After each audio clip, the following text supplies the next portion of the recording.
పహల్గామా దాడి జరిగింది కదా, అక్కడ మీరు పరిశీలిస్తే గనక మీది ఏ మతం అని అడిగి మరి ఒక్కొక్కరిని చంపారు. అవును, అవును.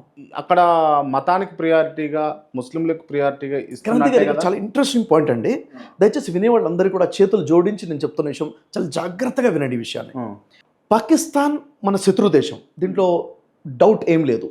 అయితే పాకిస్తాన్ రోజు రోజుకు కుప్పగూలిపోతుంది ఆర్థికంగా. భారతదేశము విశ్వగురువుగా అభివృద్ధి చెందుతున్నట్టుగా పైకి వెళ్తుంది. ఏమాత్రం తట్టుకునండి పాకిస్తాన్ భారతదేశాన్ని కుప్పగూల్చే విధంగా అటాక్ చేయడం కోసం చేసిన పన్నాగం ఇది. ఏం చేశారు చూడండి. ఇప్పుడు పహల్గామ్లో చేసిన అటాక్ ఒకటి అనుకుంటున్నాం మనం, కానీ 1000 టెర్రరిస్ట్ అటాక్ల కన్నా పెద్ద ఇంపాక్ట్ చూసే విధంగా చేశారు. ఎలా వాళ్ళు చేసింది?